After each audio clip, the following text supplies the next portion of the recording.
Now entering the Bitcoin Podcast Network.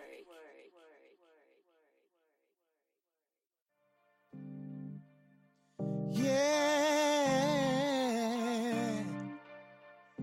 Welcome to the Bitcoin Podcast. We in out here. Bitcoins, we got them. Acquire, never sell. But catch us rolling deep like a Dell. Bitcoin, blockchains, cryptocurrencies. Three guys faded talking Bitcoin, no fee. That's the free Bitcoin podcast, insane. And adoption is still the only thing that matters, man. Hey guys, welcome to episode 242 of the flagship show, the Bitcoin Podcast. I'm your first host, Marcello. And I'm host number 2, D. I'm host number 3, Dr. Court Petty, coming at you live. Today we are playing Block Party, Silent Alarm, the entire album on repeat. Yep. No K in block. Know your band. Baltimore band. Yeah. Isn't that a like Eastern European thing? To put the no K in the word block. The lead singer is not American. He's from like Amsterdam or something. The band came out of Baltimore. I've only driven through Baltimore. What are we doing today? Same thing that we do every week, man. All right, brain. We're going to talk about roadmaps for Bitcoin, talking about crypto as a tool, giving the people what they want. Get this. A temporary combination of parties in a legislative assembly is a block. Without a K. Who cares? That's what Merriam-Webster Nobody cares. Think about it. Yeah, man. So there were some things I wanted to see if we could get to talking to this week. But the first thing is I want to go back to, Cello, you mentioned the FYRE Festival. You guys watched it this week. Yeah, I did watch it.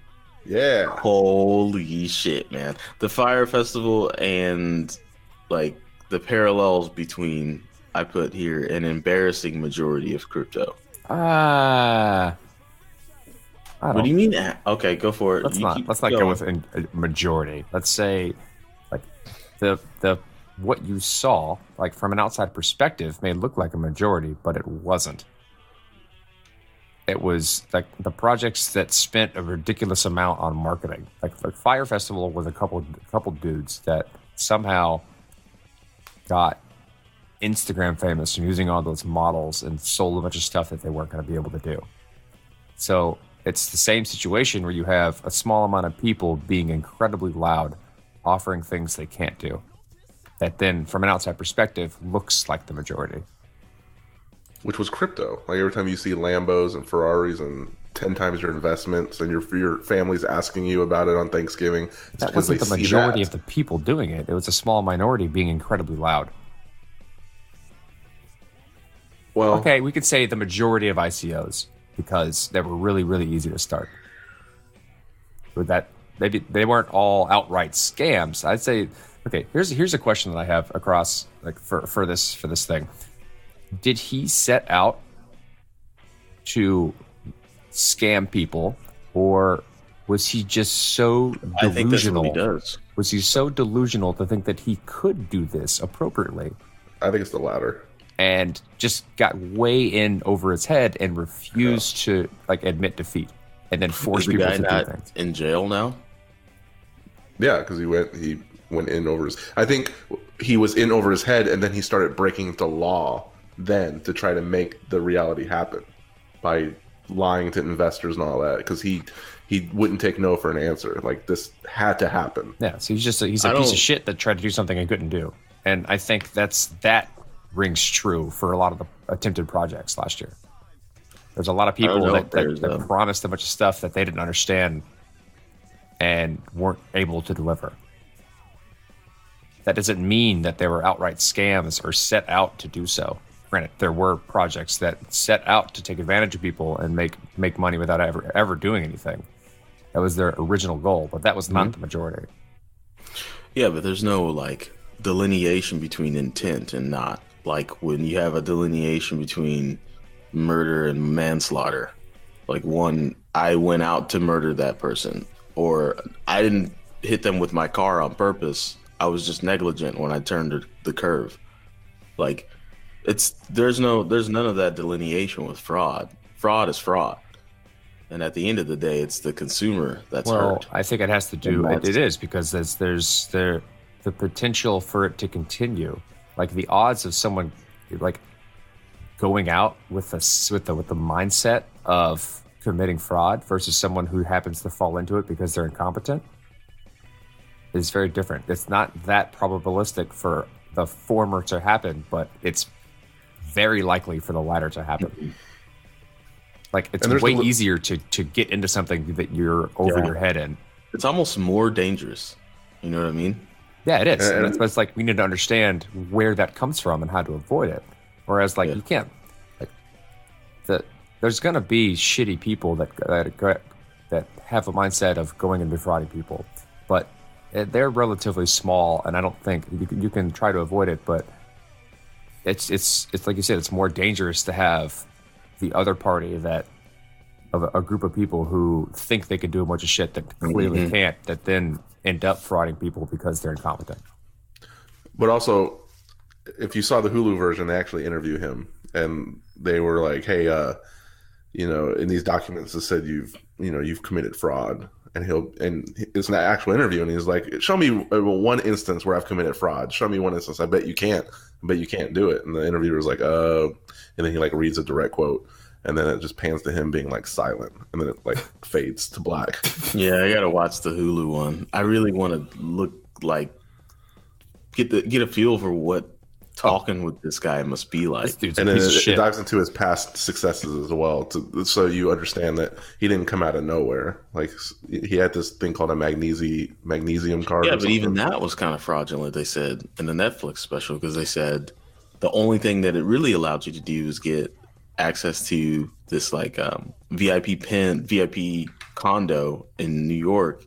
Mm-hmm. But when it came to the other features of getting discounts on premium concert tickets, Legends Room, that didn't work. Yeah, that part didn't work, and people lost their money, and there was no customer service for it. And what he would do is he would take out a personal loan to buy the tickets, to give the tickets to those people. All right, so like, did this have a real effect on the world? Because no, the projects that do things like this within crypto, are they having a real negative effect on crypto?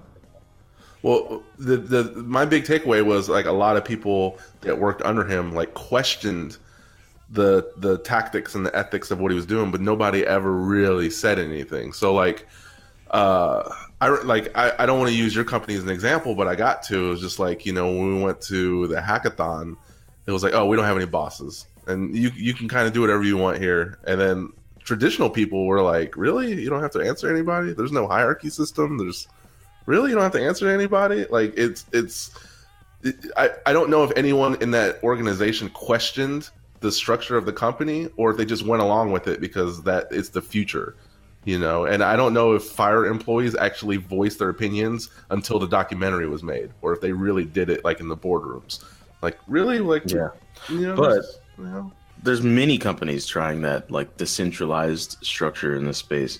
Well, it's a balance. I think status went too far, and now we've structured ourselves. We've actually played with quite a few different structures. It's just not like the standard traditional hierarchy where you have like boss, sub-boss, workers. Yeah. Do you think anybody at Filecoin though was like, man, we really raised 120 million in 12 seconds? Should we do that? Should we be doing that?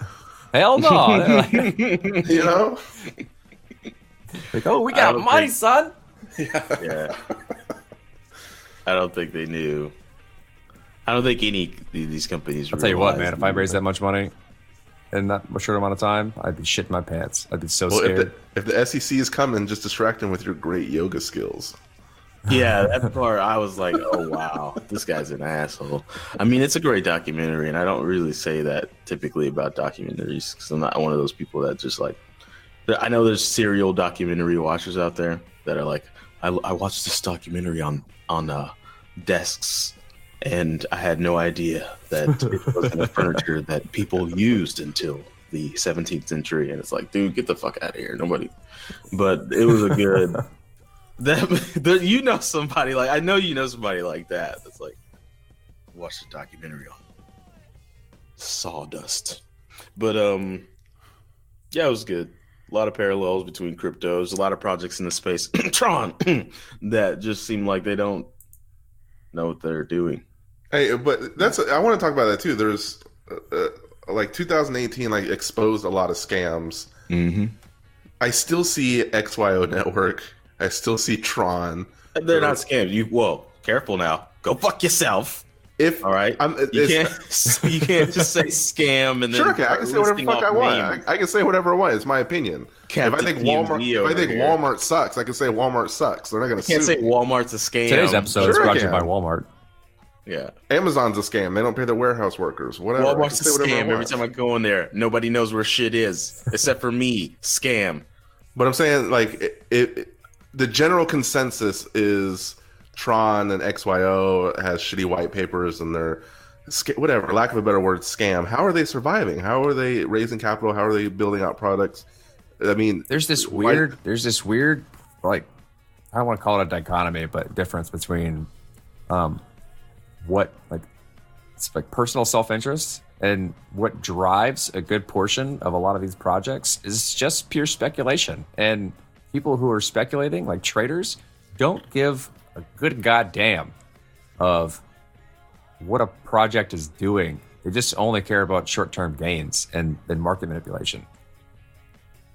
And if they could make a buck off buying and selling in a short amount of time, they're going to do it regardless of whether or not like the motivation of the underlying project is true or not. Yeah. So how do we know what's legitimate and what's not then? You ask people who are building. Like the builders will tell you because they're the one building. Otherwise, it's just all speculation. That's why I think that's the importance of builders is that they can discern between, well, let's go into this here in a little bit. They have the capability of being able to discern between scams, projects, so on and so forth. There's builders at Tron that think that what they're doing is legitimate. So I mean, that's what I wanted to go further into that. Is that like it's now impossible as a builder to keep up with all of the things that are currently going on and have an informed opinion on everything. Like I am so invested in Ethereum because I spend so much time with Ethereum, and I still don't know all the projects that are being built on it, but I'm comfortable with the way with where it's going because I spend so much time there. And because of that, I don't have enough time to spend on other things, so I don't have a very good opinion on them. Like I don't know of the bleeding edge roadmap of Bitcoin or Dfinity or Cadena or all these other networks that are trying to pop up and do something because I don't spend any time with them. I don't have the bandwidth, and no one does. So whenever you hear builders shill shit, they're speaking from their personal perspective of where they're spending all of their time. So are you still accumulating ETH? Yeah, of course. Yeah, likewise. ETH is just the rock. It's the most promising project in the space in my opinion. There's other things that could potentially, that's what I'm trying to get at. Like I have a narrow perspective because that's where I spend all my time. Like there's potential for these other projects to be successful, but I can't say anything about them because I haven't vetted them. And the only people who will say something are probably the shills that are spending their time there. And so like they have the same unique, narrow perspective of where they're spending their time. It's very hard to find someone who's very broad. Like I'm relatively broad in my understanding of what's going on across the space because of this podcast. Yeah. This reminds me of a documentary I watched on the concept of broad. And Hold on. No, I'm Hold kidding. Wait, what level of vetting needs to be done before a shill becomes a person who does their due diligence? It's well, what it taps into almost, Cello, it gets to a point where it could go into tribalism as well, and you're never really gonna know, because if a project has a bunch of people behind it and they're passionate, then there'd be so much noise. How could you know who's right or wrong, or what is or isn't the direction things are supposed to be going? You know what I mean? And then there's natural competition there. So that's what it boils down to. Like, for instance, I've read many times that the Wright brothers weren't the only dudes trying to be the first person for manned flight. Did you watch a documentary on that? I was forced to, actually, in school.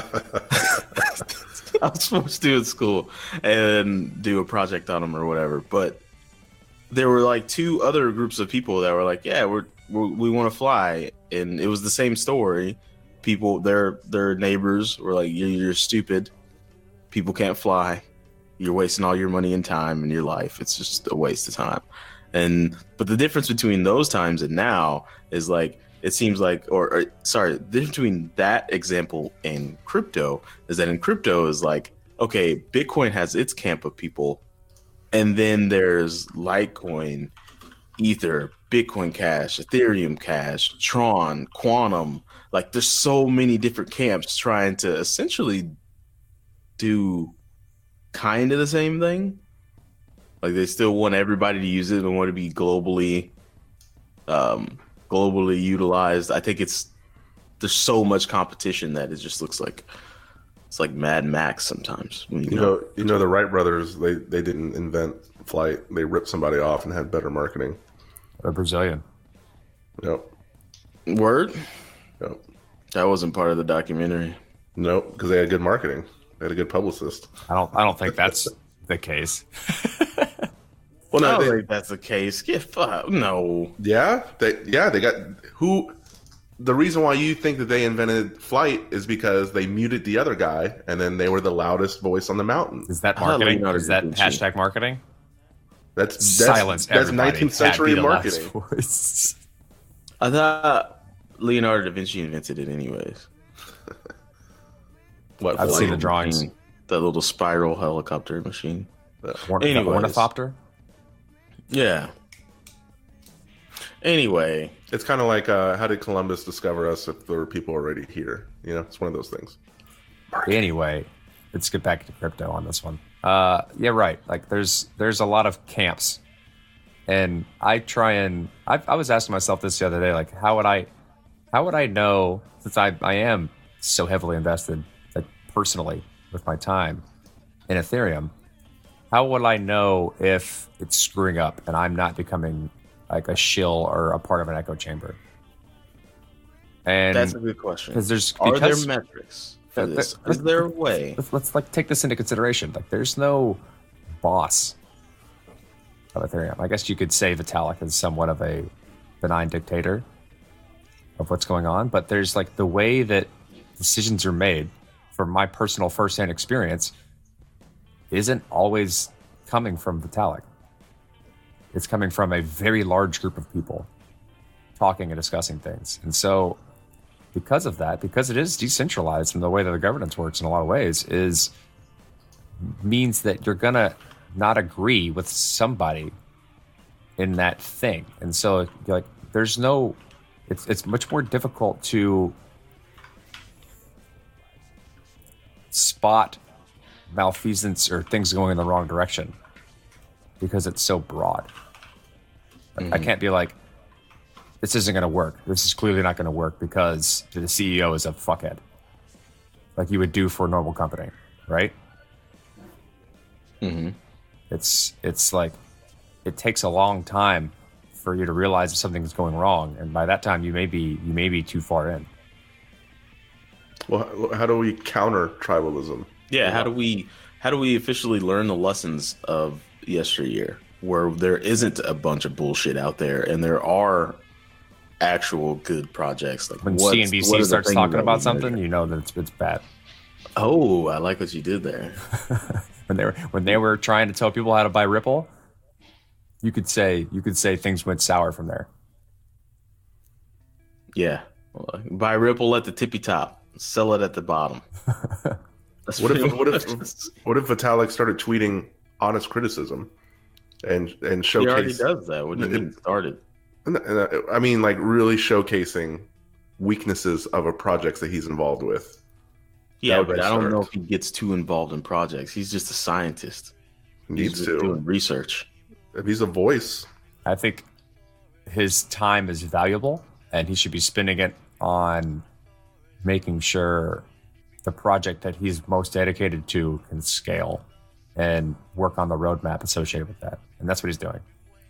and then also, I called Tron a scam, and he's like, "Whoa, whoa, whoa, whoa, whoa." Well, I mean, No, you didn't call Tron a scam. I would have said, yeah.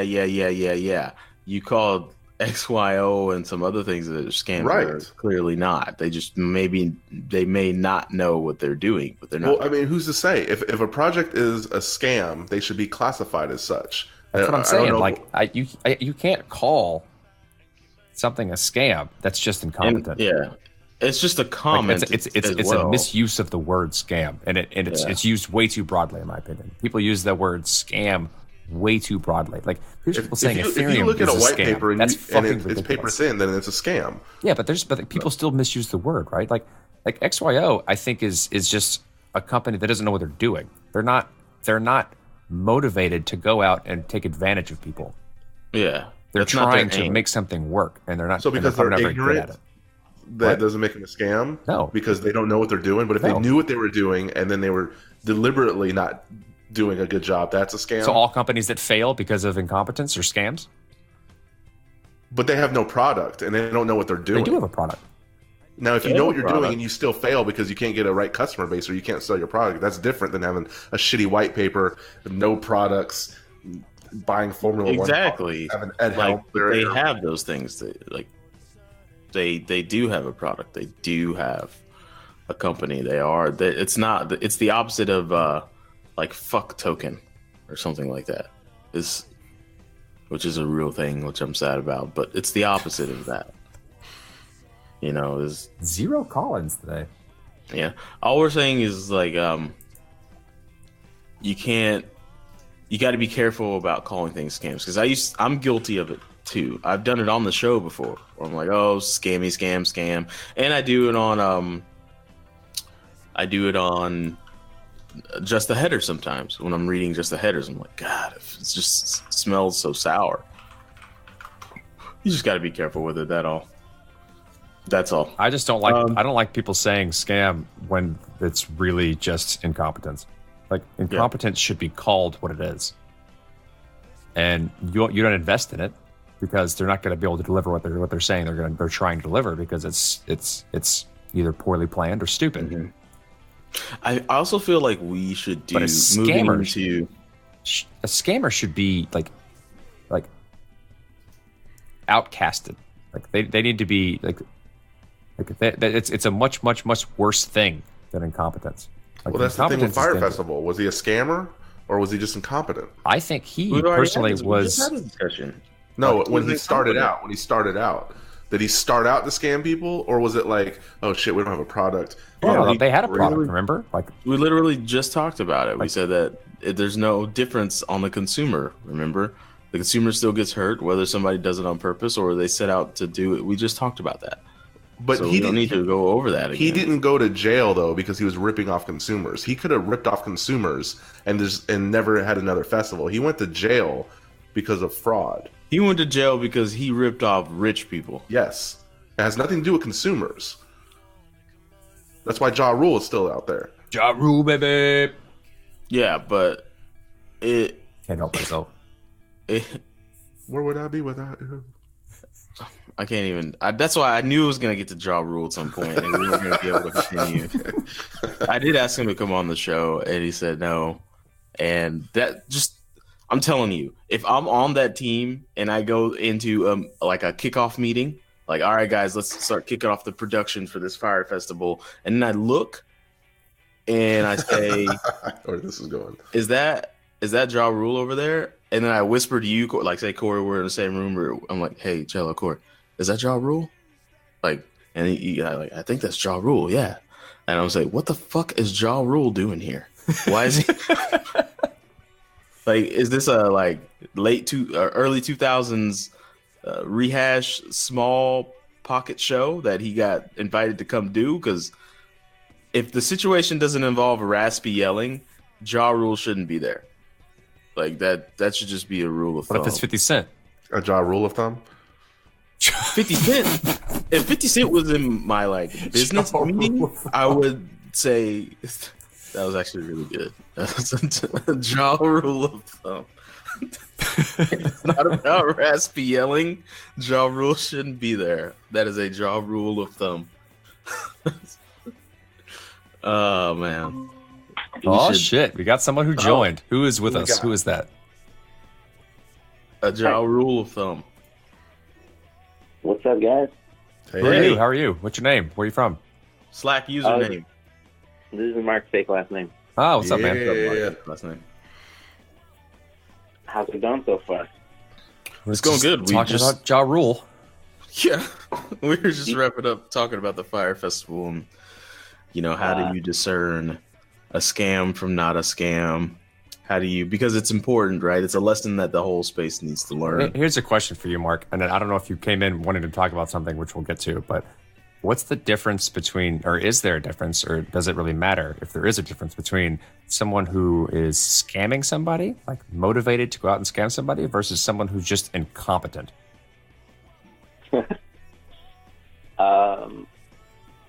In terms of outcome, I think it's the exact same thing, but it's certainly morally different, I guess. Should you treat them differently?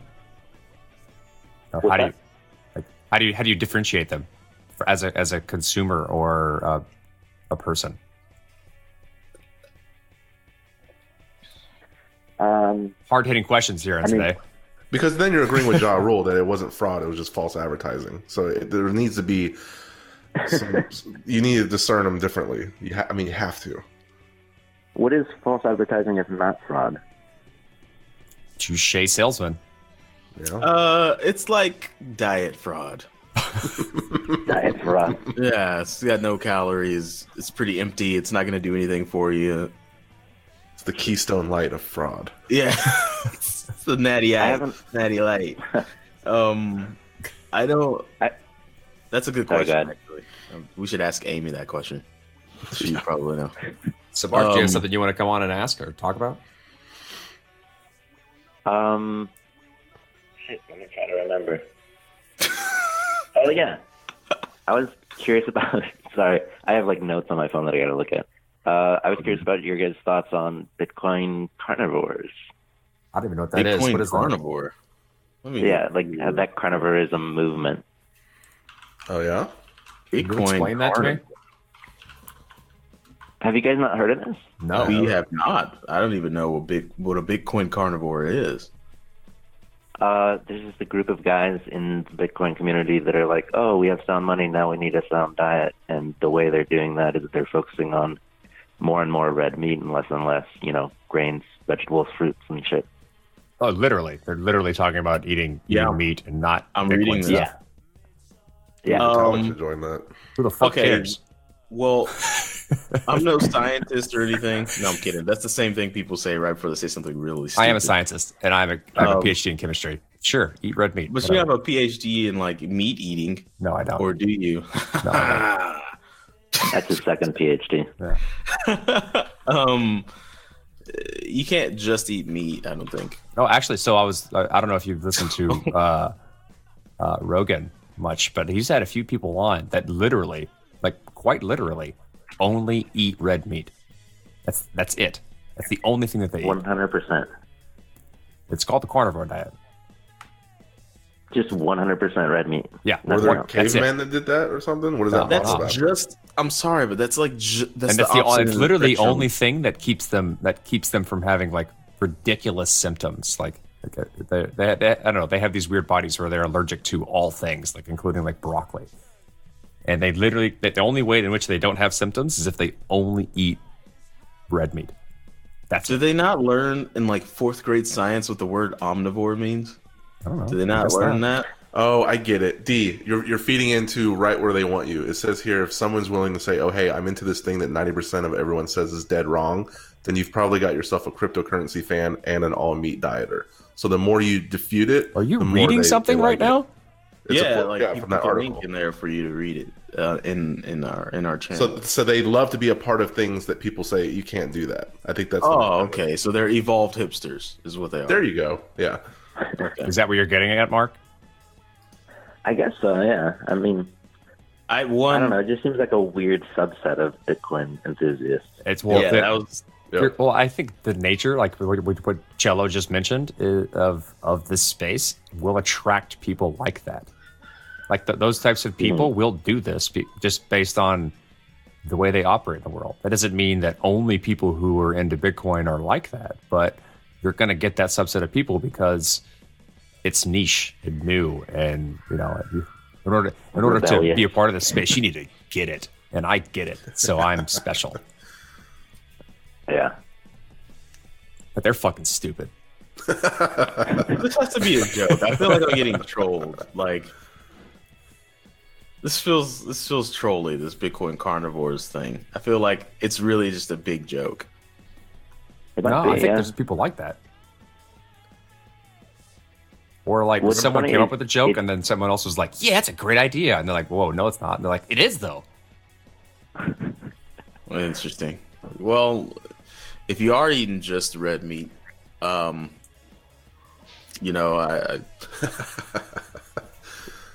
don't know how there's just a lot of things that should be happening inside of your body that aren't going too well, I don't think. See, what had happened is the thing that you're eating had eaten a bunch of grains beforehand, so it's like what's that shit called? Like essence of something, where like they dilute something in water like 1 billion times, and then you drink that and you're supposed to get something from it.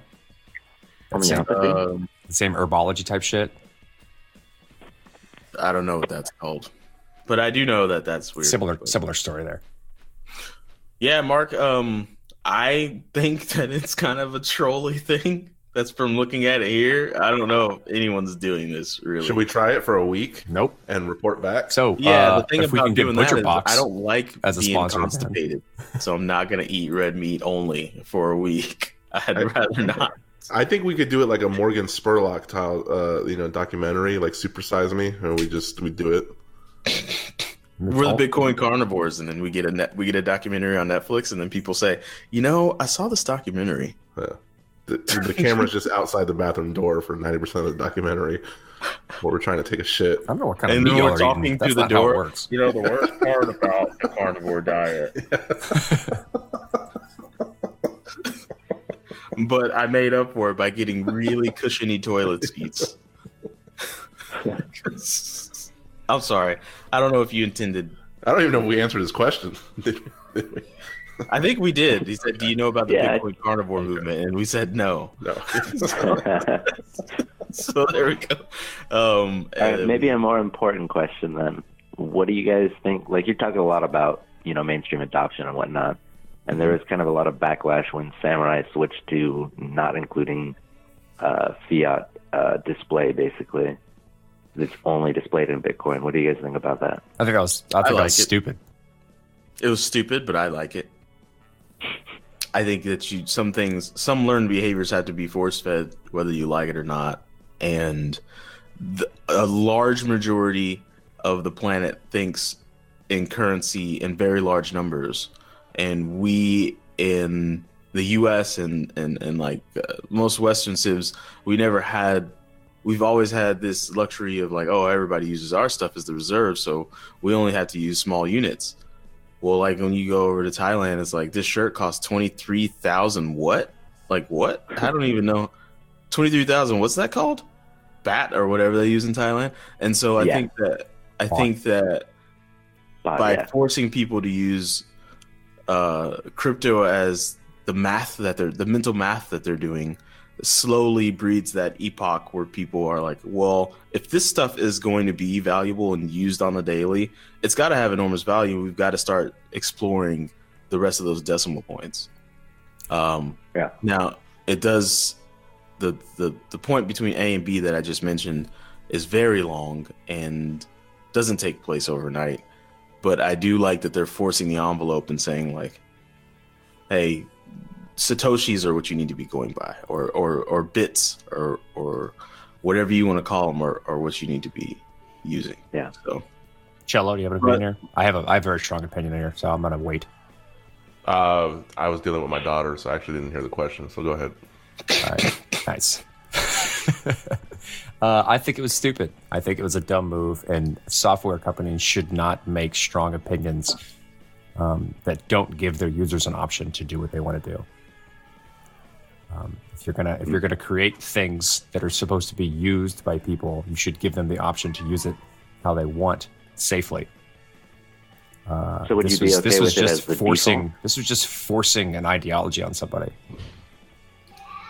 Yeah, I think it lost a lot of users in there. Now, what they did, the other thing that happened to them, in which they were forced to nerf a lot of their options for users just to get through the centralized app store, was rough. And what they did instead was create the unnerfed version through an APK, like a downloadable version on a website, which isn't necessarily a safe way to do something, but they at least gave people the option to be able to get the unnerfed version of their software. And that's a whole different story, and I applaud them for that. But I think their only Bitcoin user experience is fucking stupid, because we're not there yet. D, it's nice when we get there, but we're not there yet. We won't be there I don't think we'll ever be there. But and because of it, you can't force that ideology on somebody. It's a waste of time, and you lose users from a company perspective. Governments force it on people. Well, is that what we're trying to do? That'll make it right. I know. Is that what we're trying to do? Make it right, but is that the mentality we're trying to take, or is that the thing we're trying to not do? In my opinion, you make software that gives people the tools they need to make better decisions themselves, and don't force your opinion on them. In my opinion, you make software to sell it for $9.99 a month, baby. Software as a service. That's what I'm talking about. Then offer a premium package and an elite package. You got yourself a business. I don't know, Mark. What do you think? I think I like it as a default option, but I think that it should be able to be adjusted in settings. Yeah, I'm fine with that. That'd be great. Yeah, because I like the fact that they're focusing we are Bitcoin wallet. That's it. And they have great features. They have advanced features for a wallet in terms of the things that you can do that actually take advantage of the Bitcoin protocol correctly. Yeah. Yeah. A lot of privacy focused, I like that we hit that vein of adoption there, because I saw something that I hope it's not Photoshop fake, but in the new Samsung, there's going to be a blockchain key store feature. Huh? That shit's real, for as far as I can tell. That is very sexy. So the S10, was it the S10? It's going to have a native crypto wallet. Now, I'm worried that they do a poor implementation of a wallet, and it's not safe. That's what I'm worried about. Well, is that going to be software that's going to be on the phone when you get it? Yeah. It's native to the OS. Native to the operating system. It's going to have, it very well should take advantage of the secure element hardware, separated hardware inside a phone. Because a phone has a lot of separated hardware for security transaction features. Environment. Why would they do that? Why would they just come out of left field and do that? Because they see the trend that's coming, bro. We talked about this. No, I'm not knocking it. So no, if a new user gets it, you think they're gonna? Are you be like, what is this? And then just never open it again? I don't know. Do you use Android Pay? Say that again? Do you use Android Pay? Do you load all your credit cards on your phone? I don't. Because it's on your phone. I don't do that. Oh, there you go. It's an option that you have that you don't use. Yeah. So I do, however. I travel a lot, and I don't feel like getting out my card and all the nonsense and I want to be just that much cooler than the people standing behind me. So I use my little Apple Pay. Ka-ling! Does it make that noise, or you just do It that does. whenever you What's use the noise it makes when I look at my phone and it looks at my face and it says, "What's up, bro?" And I'm like, "Hey, phone, I'm about to pay for this soda," and it goes, "Cling." Is that And then you switched it over from the Siri to the gangsta voice? Is that? Yeah, I got wish they this had that. special app, Be- and Exhibit I wish- actually is my Siri. Yeah. Well, once it's on an iPhone, that's going to be amazingly huge because the Apple Store hates crypto apps. Fuck But if iPhone. it's Fuck on their Apple. default, I don't like iPhones either. But if that's default on their new iPhones, that means the App Store is going to be a lot more lenient in letting apps on their App Store, and that's good for adoption. Yeah, I thought that was a great bane for adoption. Mm-hmm. Yep, because now, Cello, there are going to be naturally curious people out there. There's always the people that get their new phone and like, let me go through the settings and see what there's a new I'm that setting in person. here. And then they see, what, blockchain key store? What's that? And then they get the screens that tell them what blockchain is. They get the screens that tell them what private keys are. They get the screens that also tell them why their private keys are safe in the phone. It's one step closer to being able to like natively use Web3 enabled web pages, right? So like right now, if you go to some cryptocurrency enabled web page that allows you to transact or do something, you need something like MetaMask installed on your browser, which is an extension. Yep. Or you need like status or something installed on your phone. You need a wallet that interacts with those pages that allows you to send transactions, that manages your keys for you, and hooks into the JavaScript of the web page and does that negotiation, right?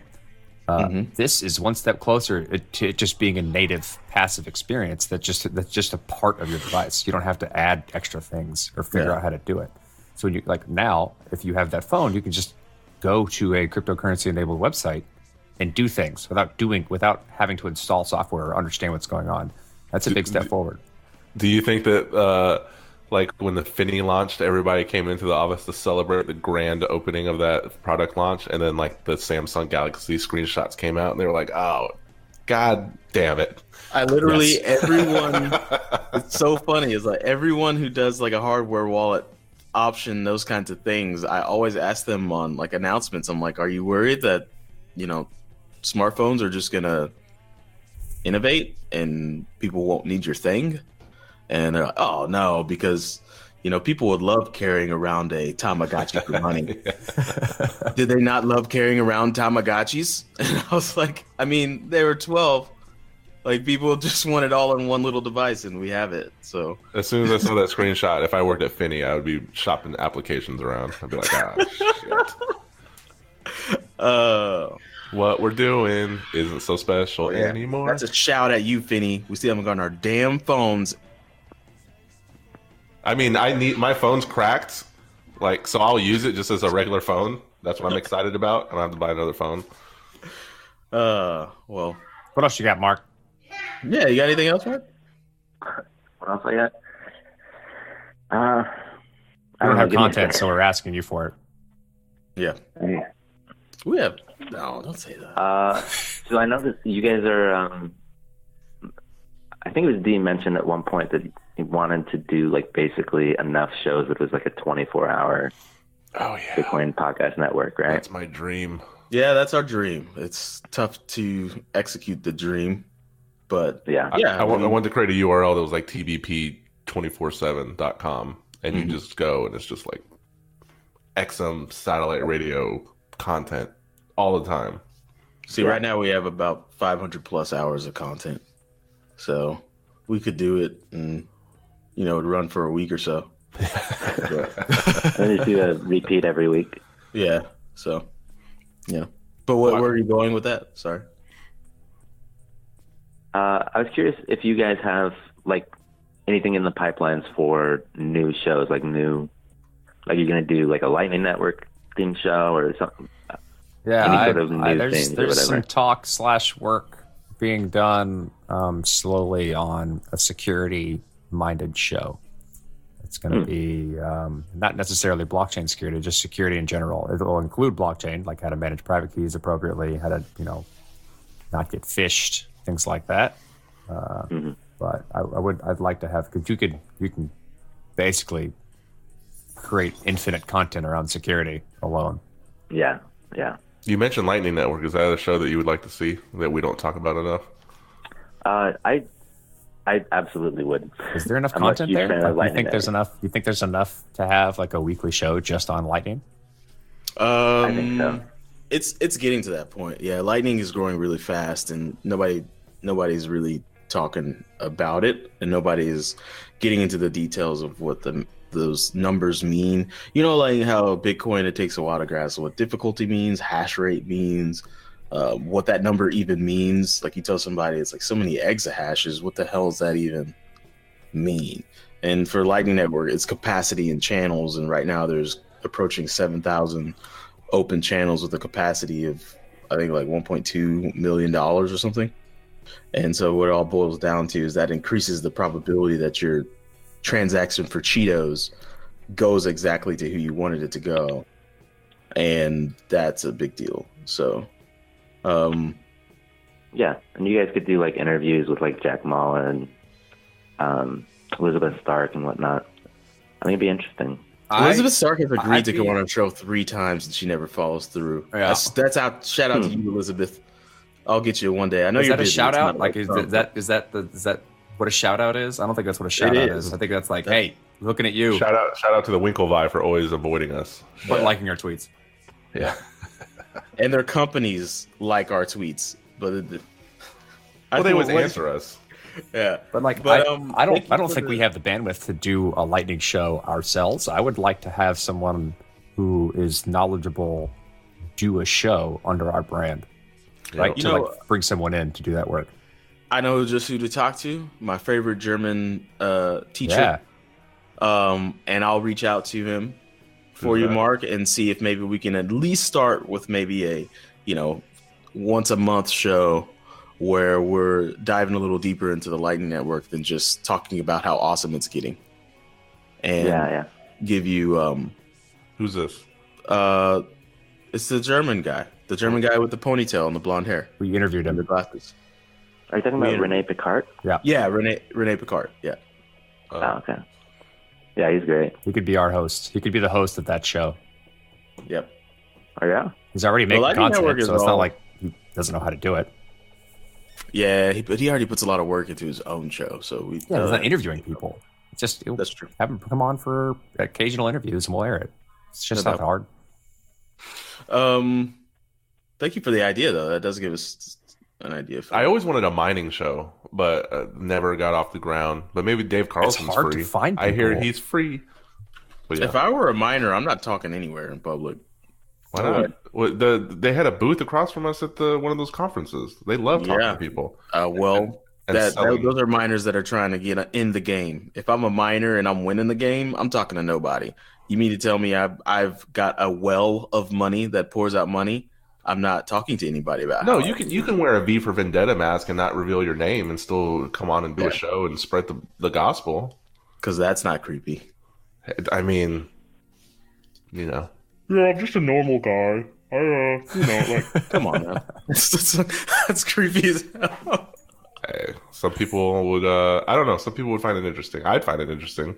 I mean, if we can get it, it'd be interesting. But I don't know how well they mind if they're willing to.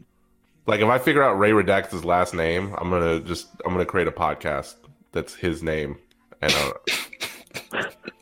the mystery is like intriguing. I've tried to find his name. I don't think can't. that's how it works. Yeah, I know. Okay, well, let's People switch like it a little bit. Let's Well, how much time do we got? let's bring in a new inning. I don't know, maybe 15 minutes. We're at 15 minutes right now. All right. We got early in the week. Somebody posted a link to a project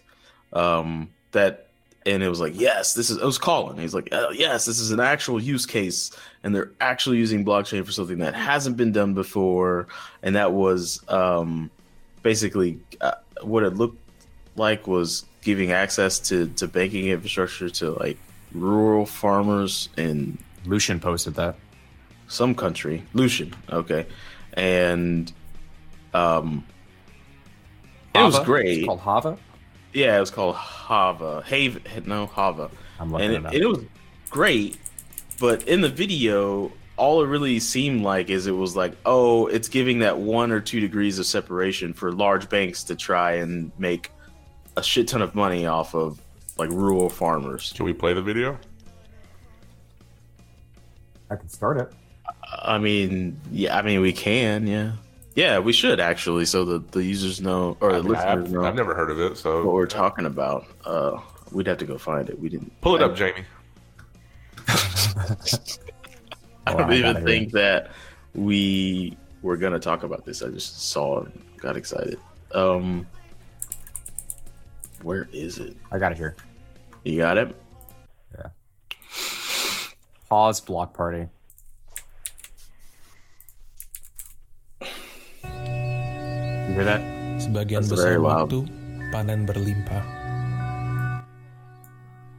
Sebagian besar waktu kita No, it's not mendapatkan hujan loud enough. Yeah, it was dan fine. tidak terlalu banyak. Let's go to where they're not speaking a Tapi different tidak language. semudah itu. Well, there were subtitles. Kita tidak tahu. Yeah, too bad you can't see that. Going for time. Yeah, I heard what he said. Said, what's up, man? You gonna go out for coffee? All I have to do is enjoy it and hope that it's spicy enough. But in that bowl of rice lies the engine of the world's food supply.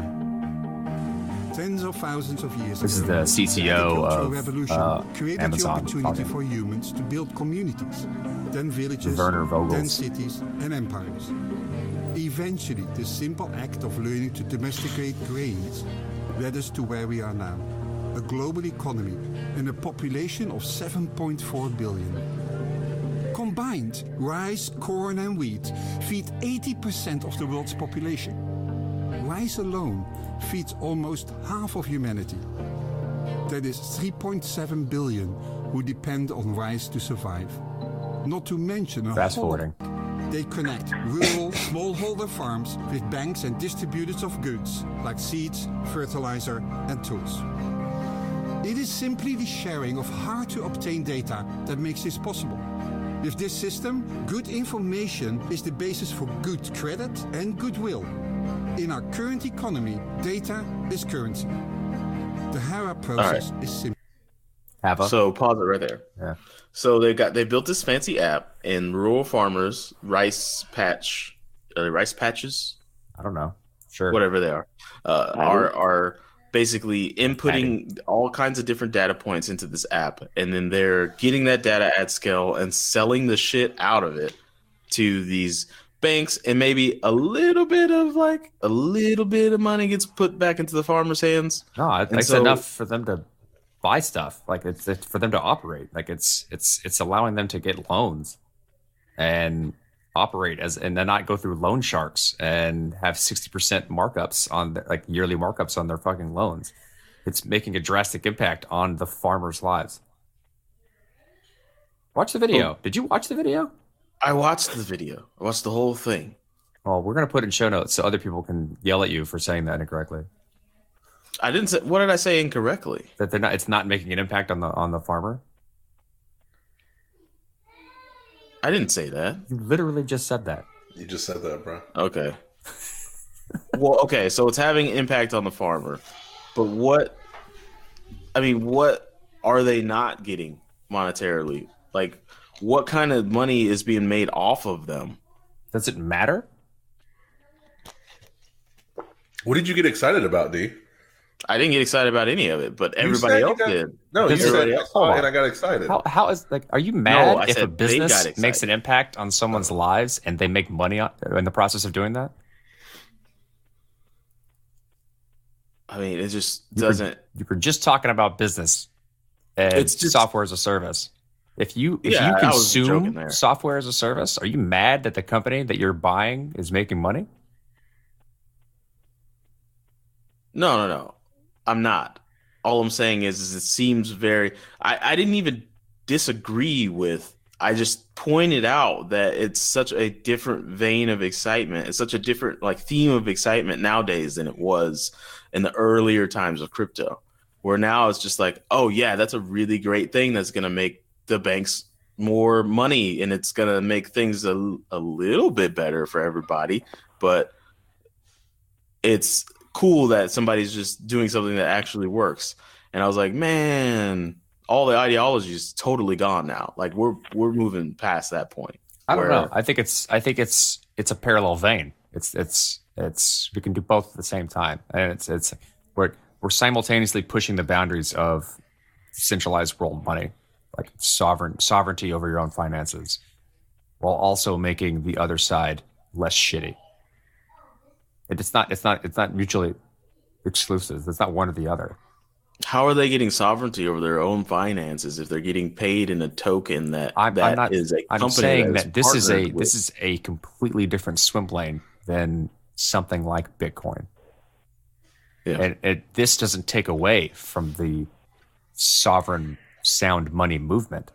It's just making other parts of infrastructure better than what it was. It enables new business use cases using distributed ledgers, blockchain, whatever you want to call it, better, while also still doing like the whole like sovereign money using the same type of technology is also happening and really important.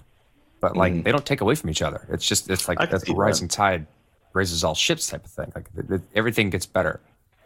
I can see that. Like a tool is, a great tool. The more general it is. And then this just goes to show that blockchain can do lots and lots of things. I get that. I get that testimony. That's why I see this. That's like this, what this is. Oh shit, we found something that's useful. It's very funny. Hi, like Mark dropped off. A mentor of mine told me back like early when I was just into Bitcoin, and he made a very, I think, wise observation about everything. And he was like, well, to me, obviously, it seems the more public a blockchain is, the more it's going to be the money of the poor. And the more private a blockchain it is, the more it's going to be the money of the elite. And I was like, what? And he was like, there has to be a separation. You don't understand. You don't get humanity yet. Ooh, and that's cool. Burn. Yeah. And I was like, well, that's why he's a mentor. Mentors are supposed to challenge you. Welcome back, Mark. In lots of ways. Huh? Mark rejoined. Hey, Mark. And oh, yeah. I got disconnected. And I was just like, oh, he could be right there. I think that's a really wise thing to say. Like that's a very, very correct. Yeah, it's such a scary thing that he said to me, and I was like, oh man, I hope. I mean, either way, if I'm invested in Bitcoin, I'm still gonna, me personally, I will get the byproduct of financial success from that. But like, that's a scary thought to be that wise, forward thinking. So, but anyways, let's wrap up. Yeah, we need to wrap it. Mark, anything you want to say before we wrap it up? No, just thanks for doing what you guys do. Shout, thanks for joining us. Thanks for listening week in and week out. We're gonna look into trying to get you some more concentrated Lightning Network content. Awesome. And some signed autograph pictures of Roger Ver. Perfect. Whoa. I only have 3, so. All right. So if this is your first time listening, we're the Bitcoin Podcast, the flagship show of the Bitcoin Podcast Network. The Bitcoin Podcast Network is a slew of shows. A slew of shows. A slew of shows.